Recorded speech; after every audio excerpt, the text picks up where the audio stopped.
Het belangrijkste nieuws van Curaçao in het Nederlands. Extra Journaal. Vers van de pers. Welkom bij Extra Journaal. Mijn naam is Oscar van Dam en ik heb voor u het belangrijkste nieuws in het Nederlands. En we beginnen met het nieuws dat de Caribische militairen Fort Amsterdam hebben bereikt. Dat is het einde van een lange oefening, de eerste militaire vorming. In totaal 15 kandidaten zijn uiteindelijk geslaagd. U moet niet vergeten, er hebben 300 mensen aangemeld. Uiteindelijk vielen er veel af en uiteindelijk zijn er nu 15 Caribische militairen klaargestoomd. Ze hebben hun eindoefening gedaan en die eindigde bij Fort Amsterdam. Het gaat om 9 Curaçaoënaars en 6 Arubanen. En ze zaten tot voor gisteren in hun laatste fase van hun opleiding tot Caribisch militair. Ze hebben heel veel oefeningen gedaan. En gisteren de 25 kilometer met bepakking naar Fort Amsterdam was het einde waarmee ze hun baret hebben verdiend.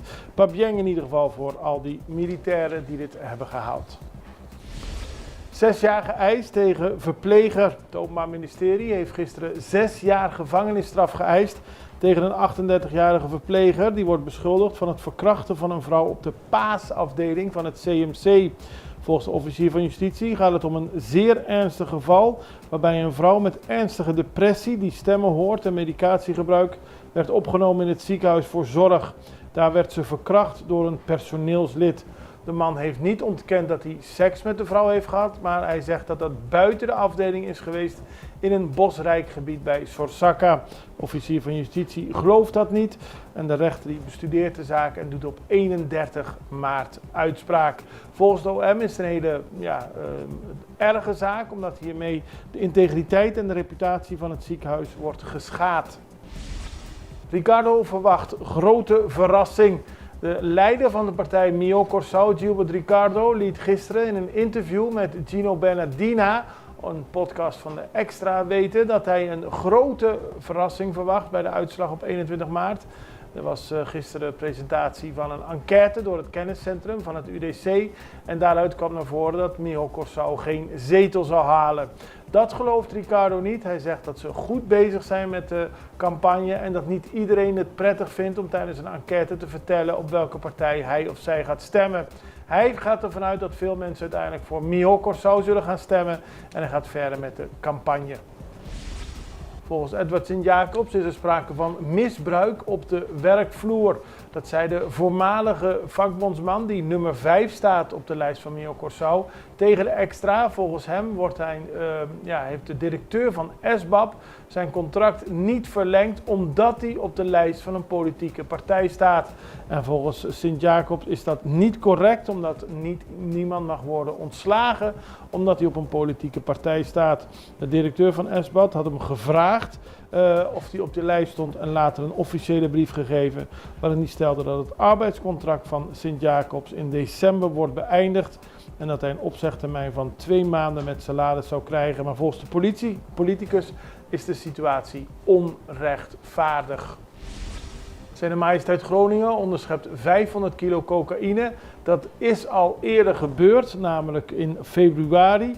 Maar de Defensie heeft pas gisteren bekendgemaakt dat het Nederlandse marineschip Zijne Majesteit Groningen bij 2 drugstransporten in totaal 500 kilo cocaïne heeft onderschept. Bij een eerste Go Fast was er een achtervolging, werd de drugs overboord gegooid, maar wist de boot te ontsnappen.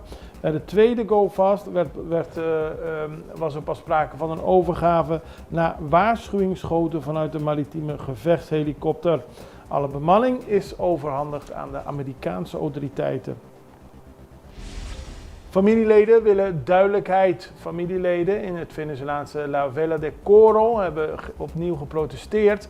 Tenminste, ze hebben de hulp gevraagd van de autoriteiten bij de zoektocht naar hun vermiste familieleden.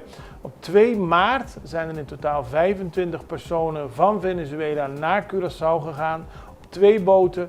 Die boten zijn omgeslagen. Er zijn 10 mensen gevonden. En er zijn dus nog 14 in totaal, want er waren 24 personen zijn nog spoorloos. En de familieleden in Venezuela willen dat de autoriteiten meer doen om te achterhalen wat er is gebeurd met de familieleden. Selectie op trainingskamp. De nationale selectie van Curaçao gaat op trainingskamp. Opnieuw naar Turkije. Dat is goed bevallen de vorige keer. En er zijn natuurlijk vanwege sponsor Corendon goede mogelijkheden om daar naartoe te gaan. En er staat een trainingskamp gereserveerd voor tussen de periode tussen 17 en 24 maart. Daarbij zullen 2 oefenwedstrijden worden gespeeld, onder meer tegen Antalyaspor. De andere oefenwedstrijd is nog niet bekend. Maar het gebeurt allemaal ter voorbereiding op de komende 2 WK-kwalificatiewedstrijden. Op 6 juni speelt Curaçao thuis tegen San Lucia. 4 dagen later wacht een uitwedstrijd tegen Haiti. Bondscoach Dick Advocaat heeft 23 spelers geselecteerd. En na de WK-kwalificatiewedstrijden wacht de Gold Cup. Die vindt plaats tussen 14 juni en 6 juli. En daar doen verschillende landen aan mee, onder meer Canada, de Dominicaanse Republiek, El Salvador, Haiti, Mexico, Panama en de Verenigde Staten. Ook doet Saoedi-Arabië mee als gastland, doet Saoedi-Arabië mee als bijzonder land. En de Gold Cup wordt in 14 stadions afgewerkt, 13 in de Verenigde Staten en 1 in Canada. Extra in Nederland. Van Amsterdam tot Arnhem, van Groningen tot Maastricht, Extra is erbij. Volg Extra Digitaal en blijf op de hoogte van de belangrijkste ontwikkelingen in Nederland. Extra Digitaal is te zien op verschillende platforms en kanalen zoals WhatsApp, YouTube, Facebook, Instagram en ook TikTok. Wilt u ons op de hoogte brengen van een evenement of iets doorgeven? Neem contact op via WhatsApp, e-mail, Facebook of bel gewoon 06 1364 2945. Volg of abonneer je op Extra Digitaal. Klik aan en volg ons.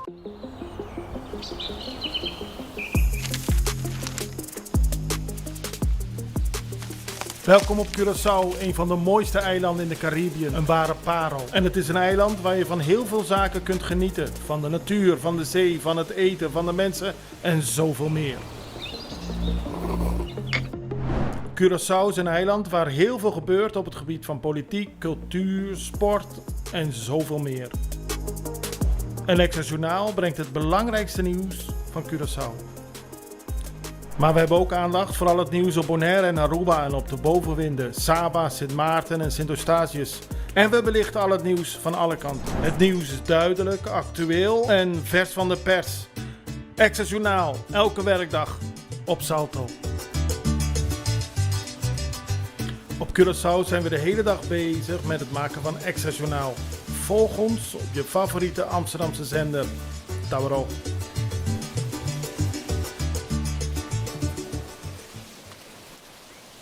We beginnen in Nederland, want professor Dr. Wouter Veenendaal is bijzonder hoogleraar Koninkrijksrelaties en universitair hoofddocent vergelijkende politicologie aan de Universiteit Leiden.